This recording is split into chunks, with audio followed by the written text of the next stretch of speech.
से प्रेस वार्ता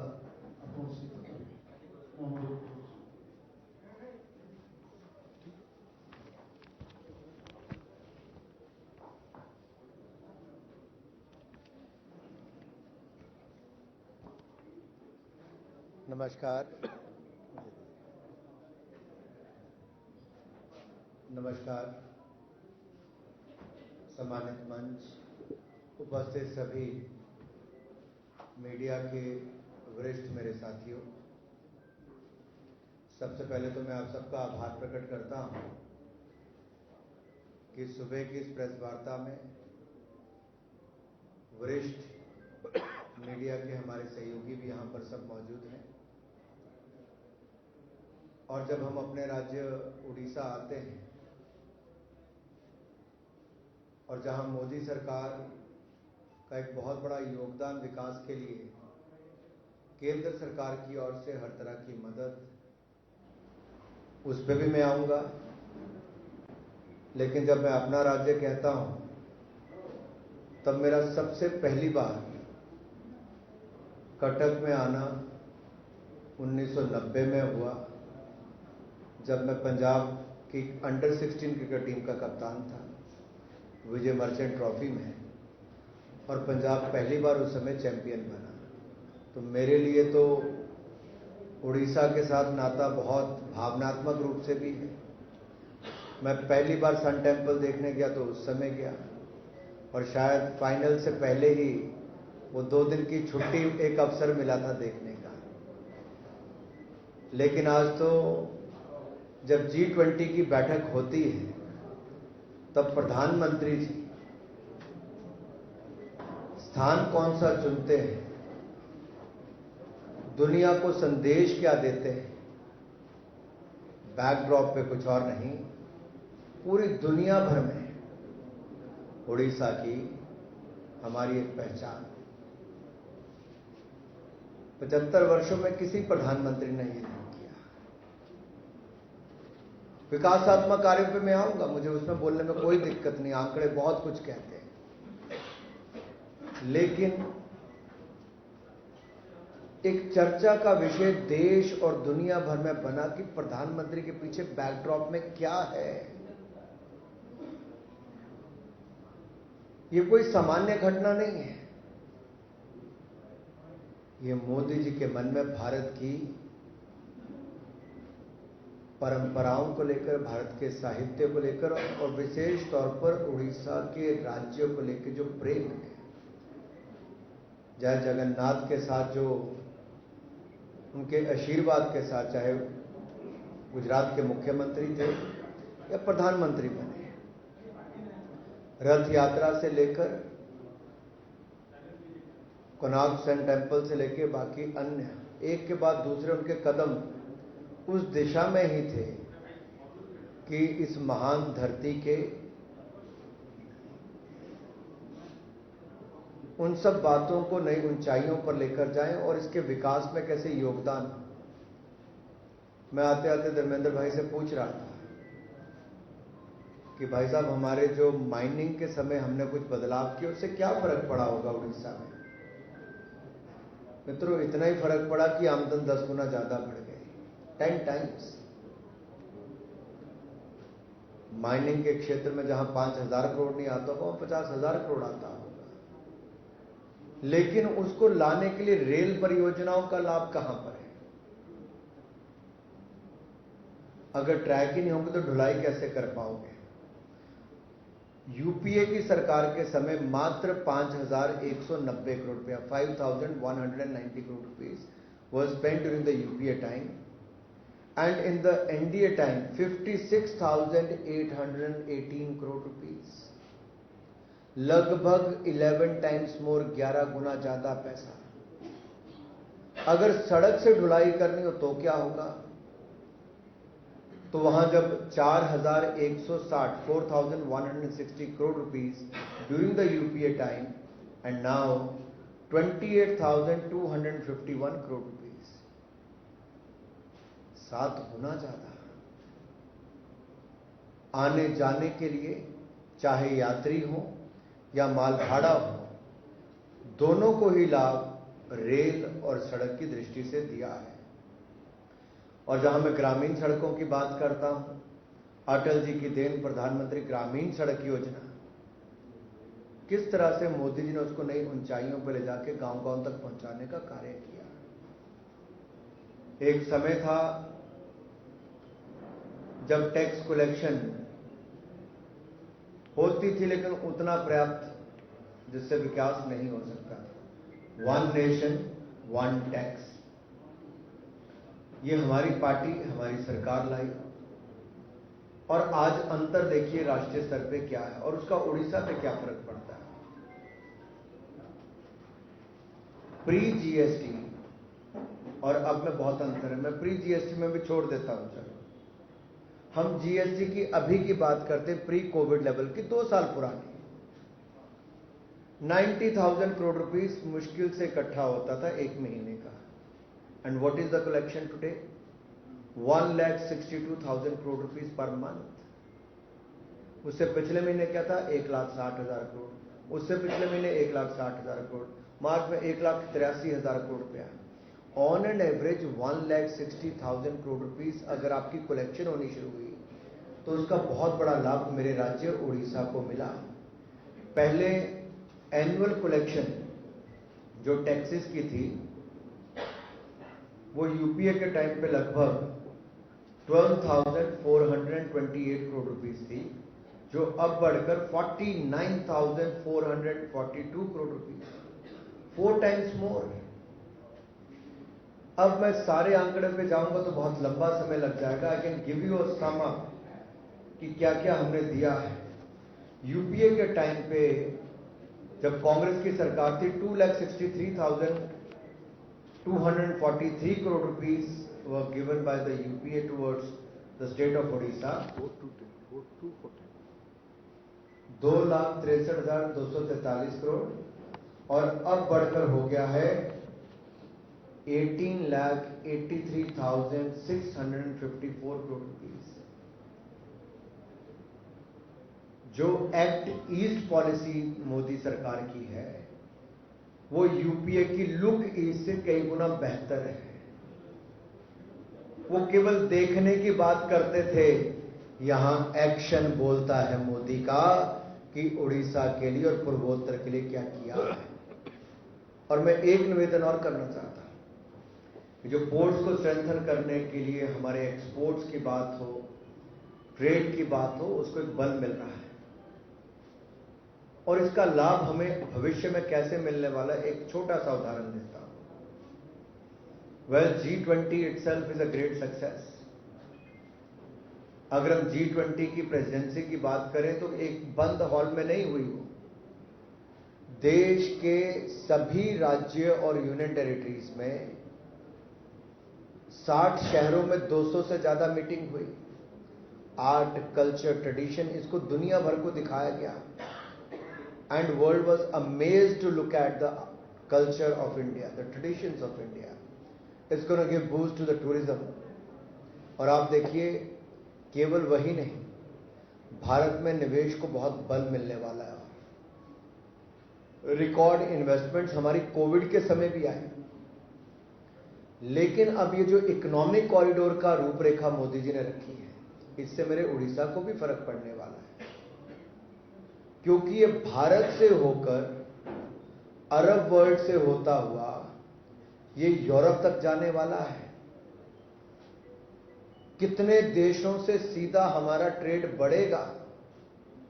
आने वाले समय में 40 to 50% ग्रोथ ट्रेड की हो सकती है।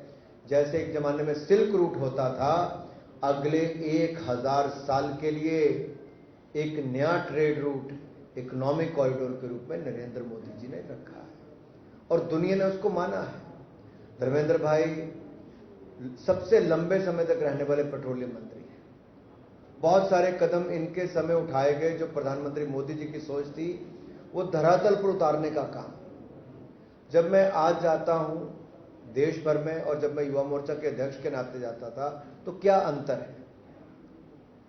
उस समय मैं आपको छोटा सा अंतर इसलिए बता रहा हूं क्योंकि कई बार समय बीतता है पता नहीं चलता। मैं सुबह उस समय भी ट्रेन लेता था या गाड़ी से चलते थे, तो देश भर में सड़क के किनारे, ट्रेन की पटरियों पर खुले में शौच करते लोग खेतों के किनारे पटरी पे मिलते होंगे। आज 12 करोड़ टॉयलेट बनाकर महिलाओं के जीवन में एक बहुत बड़ा बदलाव आया। महिलाओं की, बच्चों की मृत्यु भी कम हुई, गंदगी भी कम फैली, स्वास्थ्य लाभ भी हुआ एक निर्णय के कारण। दूसरा, लकड़ी लेने के लिए, मैं पहाड़ी राज्य से आता हूं, हिमाचल प्रदेश से, लकड़ी लेने के लिए कई घंटे समय लगता था, पानी लेने के लिए कई समय लगता था, खुले में शौच करने के लिए दूर जाना पड़ता था। आज लकड़ी नहीं, जो मोदी जी की सरकार में धर्मेंद्र भाई ने 9 करोड़ 60 लाख बहनों को रसोई गैस के सिलेंडर मुफ्त में कनेक्शन दिलाए और कुल मिलाकर 18.5 करोड़ कनेक्शन मात्र 9 सालों में दिए हैं, जबकि 70 साल में 14 करोड़ कनेक्शन थे। यह दिखाता है भारत सरकार का काम करने का तरीका। उससे फर्क यह पड़ा कि महिलाओं के स्वास्थ्य लाभ भी हुआ। अब जब उड़ीसा की बात करते हैं तो यहां पर किसी भी सेक्टर की आप बात करें, केंद्र सरकार की ओर से कोई कमी नहीं छोड़ी गई। मेरा केवल एक अनुरोध राज्य की सरकार से रहेगा, क्योंकि इंप्लीमेंटेशन की जिम्मेदारी राज्य की सरकारों की आती है, और हम आशा करते हैं और निवेदन भी करता हूं, I would like to request the state government कि ये जो हमारे जल जीवन मिशन है, इससे महिलाओं के जीवन में एक बहुत बड़ा बदलाव आ सकता है। पानी लेने के लिए दूर नहीं जाना पड़ेगा, घर तक आएगा। बेहतर और जल्दी इंप्लीमेंटेशन होगी तो हमें बहुत लाभ मिल सकता है। कल मैं देख रहा था पश्चिम बंगाल का, वहां पे उस राज्य में क्या हुआ, आवास योजना के जो पक्के मकान मिलने थे गरीब आदमी को, वो जो 58 लाख नई रिक्वेस्ट दी आवास प्लस योजना में, उसमें बंगाल वालों ने 17 लाख वो दे दिए जो 2 स्टोरी बिल्डिंग के मालिक हैं, 3 स्टोरी बिल्डिंग के मालिक हैं। जब ऑब्जेक्शन किया गया तब वो 17 लाख मकान निकाले गए। 20,000 करोड़ रुपया वैसे ही खा लेती पश्चिम बंगाल की सरकार के अंतर्गत, कोई भी नीचे वाले लोग उसको खा जाते हैं। तो मेरा कहने का मतलब यहां पर है कि कोई भी योजना केंद्र सरकार की है वो गरीबों के कल्याण के लिए है, और गरीबों के कल्याण में महिला कल्याण सबसे आगे मोदी जी का दिखा है। शौचालय, रसोई गैस का सिलेंडर, पक्का मकान, जल जीवन मिशन, स्वास्थ्य लाभ, ये सारे महिला कल्याण, और साथ ही में अब महिला नेतृत्व विकास, from women empowerment to women led empowerment by passing the Nari Shakti Vandan bill. Modi government has delivered 33% reservation to the women in the parliament and in the assemblies, and I am sure we're going to see a large representation in the coming years from across the country in the parliament and in the Vidhan Sabhas. I would like to end here and take your questions. Sir, in a very unusual development, Delhi police early morning today conducted raids in the houses of many journalists. How do you justify this? देखिए, मुझे justify करने की जरूरत नहीं है। अगर किसी ने गलत किया है तो उसके ऊपर जांच एजेंसियां काम करती हैं, और ये कहीं नहीं लिखा कि आपके पास अगर गलत तरीके से पैसा आया होगा, आपत्तिजनक कोई कार्य होगा, तो उसके ऊपर कोई जांच एजेंसी कार्रवाई नहीं कर सकती। जांच एजेंसियां स्वतंत्र हैं, वो अपनी कार्रवाई नियमों को देखकर करती हैं। स्वागतम। तो आपने पीएम के पूर्वोदय के बारे में बताया।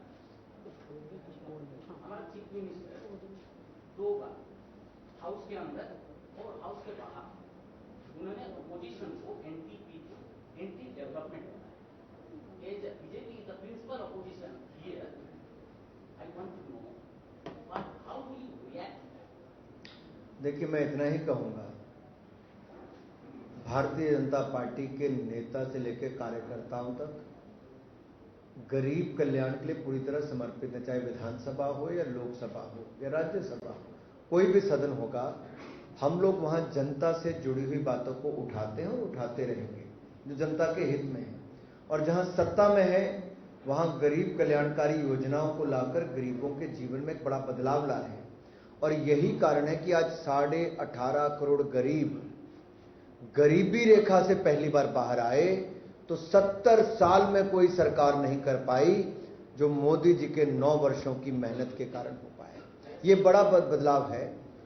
इसलिए मोदी जी ने कभी किसी को ना एंटी इंडिया कहा, ना एंटी पीपल कहा, ना एंटी गवर्नमेंट कोई हो सकता है, लेकिन जनता के खिलाफ कोई नहीं हो सकता है। मेरा सेकंड क्वेश्चन है, आप कल पार्टी हेडक्वार्टर्स में प्रेस कॉन्फ्रेंस की।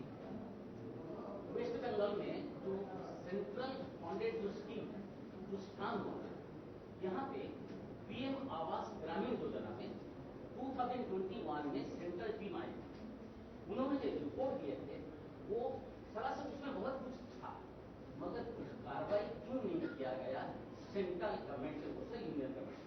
बहुत अच्छा सवाल है आपका, और मैं सबकी जानकारी के लिए बताता हूं। जैसे मान लीजिए पश्चिम बंगाल का आपने उदाहरण दिया।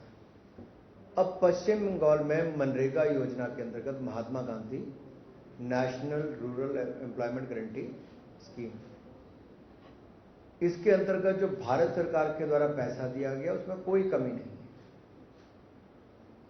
और जो कितने में 5-6 खाते नेशनल रूरल लाइवलीहुड मिशन से लेके प्रधानमंत्री आवास योजना, ये 4-5 चीजों पर पश्चिम बंगाल की सरकार ने विषय उठाया।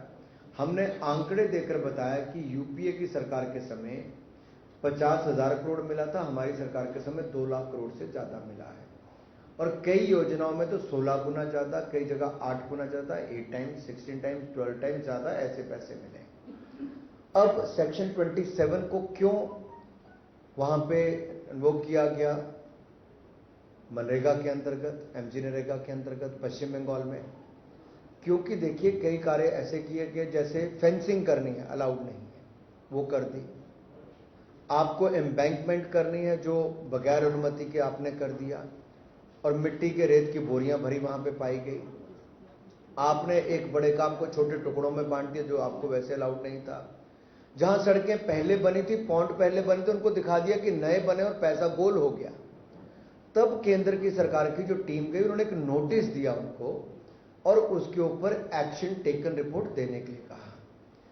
पश्चिम बंगाल की सरकार ने एक्शन टेकन रिपोर्ट तो कुछ नहीं, लेकिन एक वापस जवाब दिया कि इस पे ये करना चाहिए। तो भारत सरकार ने फिर लिखा कि ये करना, कहना नहीं, करना चाहिए और दंडात्मक कार्रवाई कीजिए, पीनल एक्शन लीजिए। बट ममता बनर्जी जी की सरकार ने पीनल एक्शन लेना तो दूर, एक भ्रष्ट सांसद को, जिनके ऊपर गंभीर भ्रष्टाचार के आरोप लगे हैं, ईडी की जांच चल रही है, उनकी अध्यक्षता में अपने नेताओं को भेजा दिल्ली। और किसको बचाने के लिए? जिन लोगों ने गरीबों के मकान और गरीबों की दिहाड़ी का पैसा दोनों खा गए। राज्य की सरकार ने उनसे पैसा वापस जमा कराने के बजाय अपने राज्य के खजाने में से पैसा जमा करा दिया कुछ हद तक। क्या ऐसा हो सकता है? करप्ट लोग पैसा खा गए, अधिकारी खा गए, नेता खा गए, उनसे पैसा नहीं लिया ममता जी की सरकार ने। उल्टा जो जनता का पैसा खजाने में जमा था वो जाके कुछ जमा करा दिया। इसलिए भारत सरकार को कदम उठाना पड़ा कि अगर आप दोषियों के खिलाफ कड़ी कार्रवाई नहीं करोगे तब तक आपके एमजी नरेगा के पैसे पे ब्रेक लगेगी। सारी योजनाओं में बहुत सारा पैसा मोदी जी की सरकार ने दिया, कहीं कोई कमी नहीं छोड़ी। मेरे पहाड़ी राज्य में 17,000 फीट की हाइट पे भी पानी पहुंच गया है जल जीवन मिशन का, लेकिन पश्चिम बंगाल में अभी तक एक जिला में भी 100% 100% वाटर के कनेक्शन नहीं लग पाए। क्यों? अगर राज्य की सरकारों को इंप्लीमेंट करना है तो क्यों फेल हो रही? अगर प्रदेश सरकार को पैसा केंद्र देता तो क्यों फेल हो रही? जहां तक आपने उड़ीसा की बात कही, अगर यहां पर भी नोटिस दिया गया है तो या तो इन्होंने इसका जवाब दिया होगा या उस पर कार्रवाई की होगी। अगर नहीं की होगी तो उसके खिलाफ भी वैसे ही वापस नोटिस जाएगा, एग्जामिनेशन होगा और उचित कार्रवाई की ओर आगे बढ़ेंगे। Sir, a petition has been filed in Supreme Court objecting the caste census released by Bihar government. So, how do you see this episode of releasing caste census by Bihar government ahead of general election? ये जो आपने caste census की बात कही, इसके ऊपर मैं इतना ही कहूंगा, अभी कल रिपोर्ट आई है।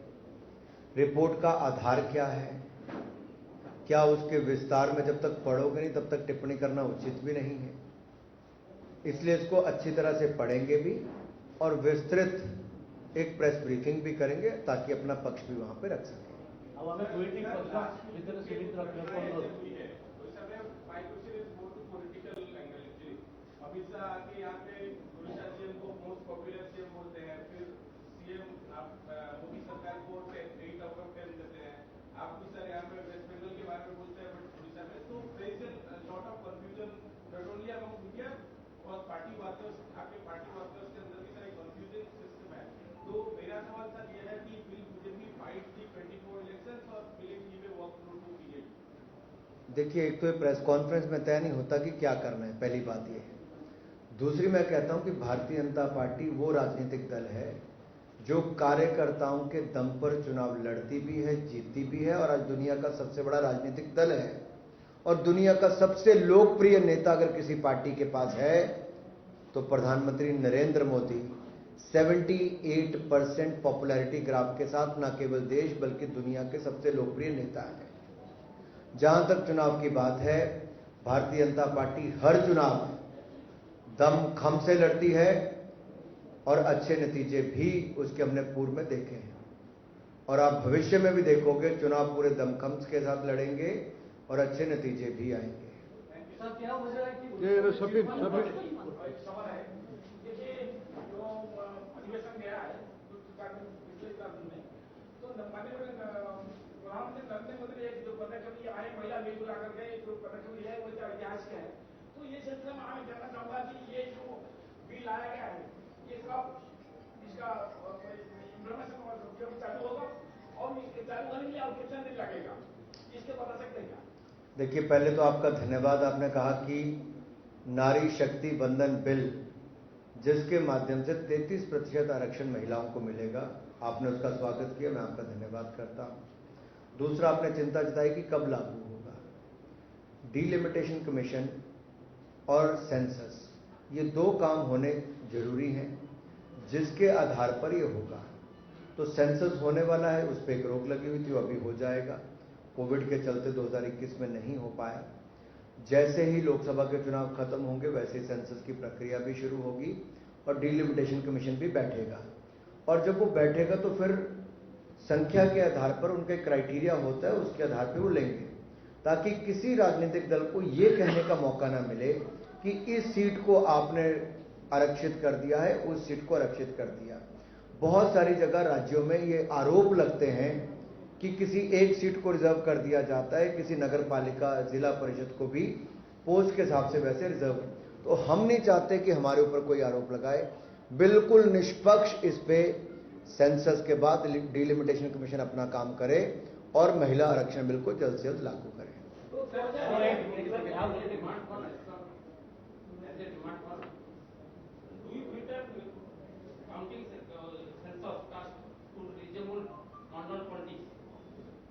देखिए, मैंने पहले इसका उत्तर दे दिया। अभी तो जो आ रहा है एक राज्य का सर्वे, उसमें क्या आ रहा है उसको हम अध्ययन करके फिर उस पर अपनी टिप्पणी देंगे। लेकिन इतना तो स्पष्ट हो गया देश में कि मोदी जी के काम का जवाब किसी के पास नहीं, मोदी जी के नेतृत्व का जवाब किसी के पास नहीं, मोदी जैसी दूरदृष्टि और विजन किसी के पास नहीं। और जो गरीब कल्याणकारी योजना मोदी जी ने चलाई, अब सबको लगता है कि मोदी जी जो कहते हैं वो करते हैं। सबका साथ, सबका विकास, सबका विश्वास और सबका प्रयास। और मैं उड़ीसा में बैठकर अपने राज्य में कह रहा हूं, धर्मेंद्र भाई के साथ बैठ के कह रहा हूं, अध्यक्ष जी के साथ बैठ के कह रहा हूं, हमने कहीं भेदभाव नहीं किया। आंकड़े बताते हैं कि उड़ीसा को यूपीए के मुकाबले कई गुना ज्यादा पैसा मोदी सरकार ने दिया, विकास करने में भरपूर सहयोग दिया। और पूर्व के राज्यों को जब तक विकास नहीं करेंगे तब तक भारत मां का विकास या पूरे भारत का संपूर्ण विकास नहीं हो सकता। इसको सही मायने में चरितार्थ करने का काम प्रधानमंत्री मोदी ने किया है। कहा ही नहीं, करके दिया। आंकड़े बताते हैं। और इसलिए मैंने अंत में निवेदन किया था, हमारी ओर से कोई कमी नहीं है, इंप्लीमेंटेशन में थोड़ा और ताकत लगा दीजिए ताकि मेरे गरीब भाइयों बहनों को पक्के मकान भी, मनरेगा की योजना भी, पानी का योजना भी जो केंद्र का पैसा आ रहा है उसको अच्छी तरह से लागू हो जाए ताकि गरीबों का कल्याण मेरे राज्य उड़ीसा में भी हो जाए। Sir, I have two things. One question, hope you will answer accordingly. First question is that how do you see the future of BJP in Odisha? Will it come to power in 2024? Number one. Number two, what makes BJP so tolerant? In 2009, Navin Patnaik sorted you out of a 11-year-old alliance, dubbing you as anti-government. Only yesterday, as my elder brother was asking, he dubbed you anti-people and anti-development. आप यहाँ विकास का एक छवि प्रस्तुत कर रहे हैं, लेकिन yesterday he said he cited two examples. Opposition here obstructed two projects, Jagannath project and the Gujarat temple corridor project. So when he pinpointedly attacks you, what restricts you, what drops your toll?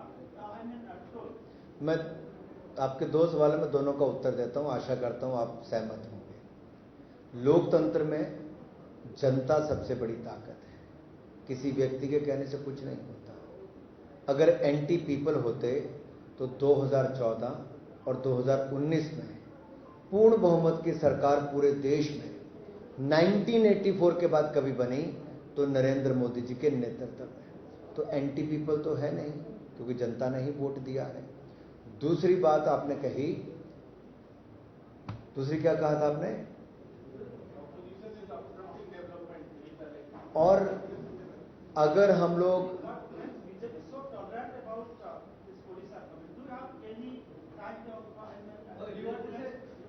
हे शफीक, अरे अख्या पारुजु कही ना नवीन आरंभ कर महात्मा गांधी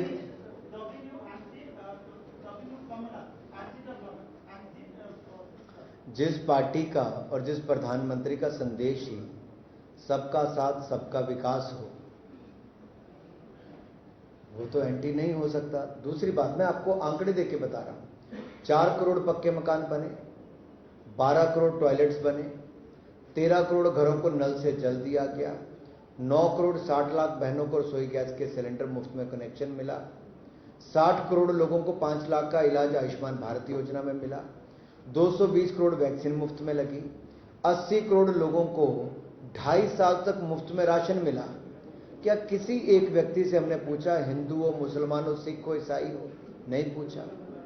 जिसका हक था उसको दिया और सबका साथ सबका विकास किया। We are pro people and pro poor government,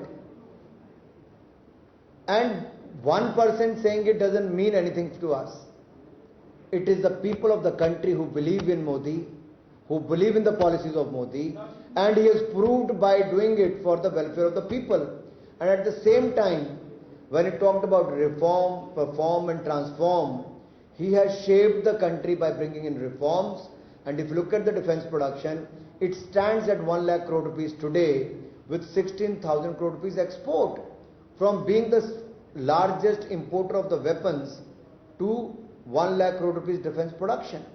At the same time, if you look at the space sector, we were nowhere, and today India is the only country in the world who had a successful Chandrayaan mission where it landed on the South Pole. It never happened before. One after another, in any sector you see, India is doing well because we believe in their performance. And for that, whatever reforms were required, we have brought in those. And the number says it all. I don't have to say it. In 2014, India was the fragile economy, isn't it? Everyone said policy paralysis, India is among the fragile economies of the world. Today, India is among the first 5 economies of the world and known for the strong decisions India is making. That clearly shows the decision making of the government. Anyone saying it doesn't make any difference, whether a chief minister or common man.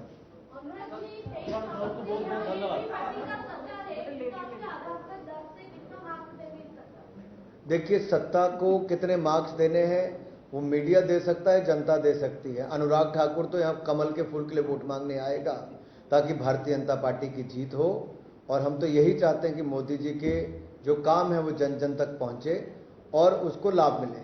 जब तक हमारी अपनी सरकार नहीं बनती तब तक हम दूसरों से अनुरोध करें भाई इम्प्लीमेंटेशन करो, गरीबों का कल्याण करो। Thank you. मैंने दे दिया उत्तर, पहले पूछा मैंने दे दिया, सबसे पहला सवाल वही था। समझता हूँ बहुत बहुत धन्यवाद।